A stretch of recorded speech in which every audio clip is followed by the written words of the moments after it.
see what our victory is. What did Jesus do when he saw victory? What did he do when he saw a situation that gave him nothing to satisfy his hunger? Let's read it. But found nothing on it except leaves. Then he said to it, may you never bear fruit again. Immediately the fig tree covered, withered. He cursed it. He cursed it. If something in your life is bringing you nothing, curse it.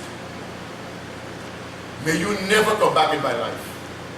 May you never keep me down. May you never depress me.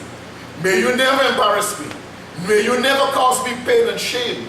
May you never suck my resources and leave me broke. May you never drain my energy. May you never waste my time.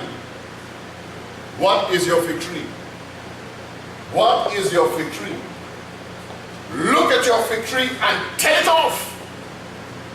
Cut your link with it. It will give you nothing. Cut your link with your fig trees. As your years progress, you'll say, what did I do with my time? You would want to say, did I see that this thing was not beneficial to me? Yes, you were seeing it, but you were holding on to it. We have to be strong. We have to be courageous. We have to be able to stand up and look at our fig trees, curse them, disassociate from them, and move on in life. When the disciples saw this, they were amazed. How did the fig tree wither so quickly, they asked. I've been holding on to this thing for all my life. This fig tree was there for how many years, I don't know. But it was serving no one any purpose. I've been holding on to it all my life, and the moment I decided to cut from it, when I thought I had no power over it, it took a decision. Tell the person next to you, it takes a decision. It takes a decision. It takes a decision to get a fig tree out of your life. If it is there standing and doing nothing but wrecking and ruining your life, curse it. It takes a decision. Curse it. Put it away. It will do you no good. You can't beg a tree to bear fruit if it is not going to bear fruit. You can't love a tree into bearing fruit if it is not designed to bear fruit. You can't lie down and worship a tree hoping it will bear fruit if it is not designed to bear fruit. You have to recognize a barren tree when you see it and cut it down. It will take up your space that you need to grow and to extend in life. It will take up your focus that you need to direct towards something that's more rewarding in life. It will bend you up to shape when you want to stay shapely and strong for the rest of your life. It takes a decision. Examine your life. Look to see what your fig trees are. Look to see what your fig trees are, and make sure you disassociate from them. When the disciples saw this, they were amazed. How did the fig tree wither so quickly? The moment we make a decision, that which we thought had held us, that we could not separate from, that which we thought was so important, but bearing nothing, the moment we make a decision, it goes. Jesus replied, I tell you the truth. I like how Jesus replies. He says, I tell you the truth. We need to know the truth. Why? Because the devil deceives us. All the fig trees that the devil has presented to us are fig trees that will rob us from understanding that all God gives is fruit. In the beginning he says, be fruitful and multiply. He would not tell you be fruitful if he did not give you trees that can bear.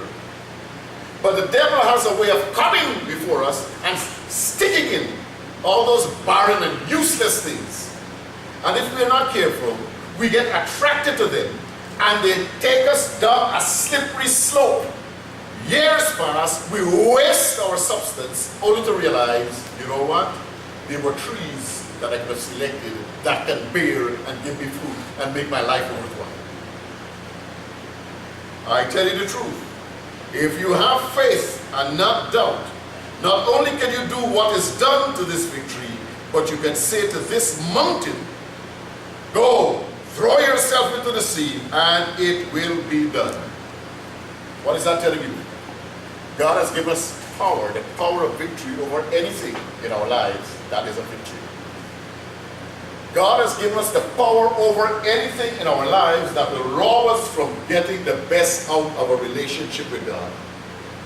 Every possibility that we need to advance and to gain and to be progressive and to be purposeful and to be prosperous and to be comfortable, God has placed them all in our lives. It is just a matter of choice.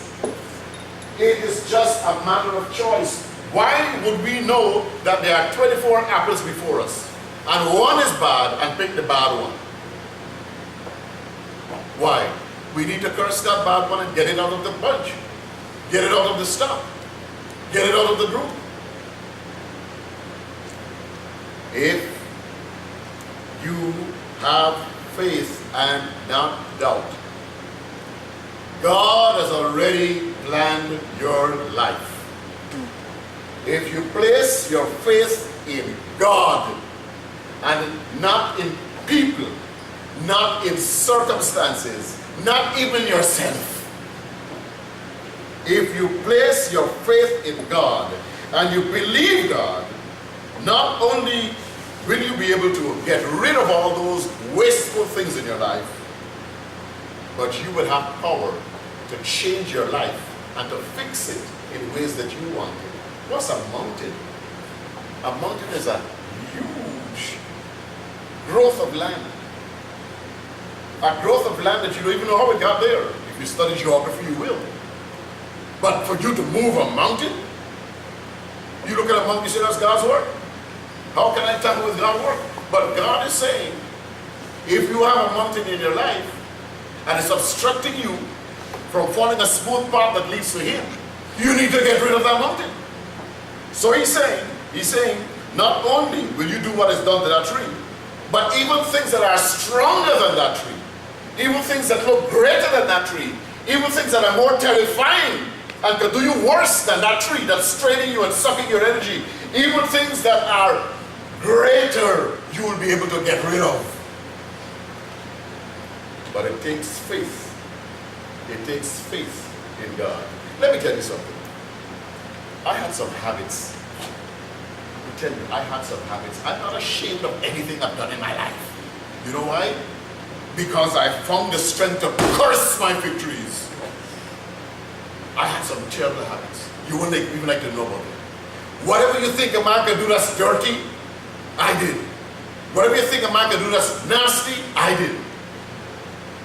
But then I came to a place where I realized for all I was doing, I was getting nothing. Shame, too much of it. Embarrassment, much too much. Hurt, oh Lord. Pain, grief, self-hatred. The things we do, we have to be careful that it does not express to the rest of the world how much we hate ourselves. Because if you're going to make a decision that's going to hurt you and hold on to it, it means you don't like yourself. And I did a lot of that. I had some mountains. I had some habits that I was indulging in. I could not break them. I was trying for years to stop smoking. I was trying for years to stop drinking. I was trying for years to stop lying. I was trying for years to stop cheating. I was trying for years to stop doing things that people consider normal but are not beneficial. I didn't know what to do.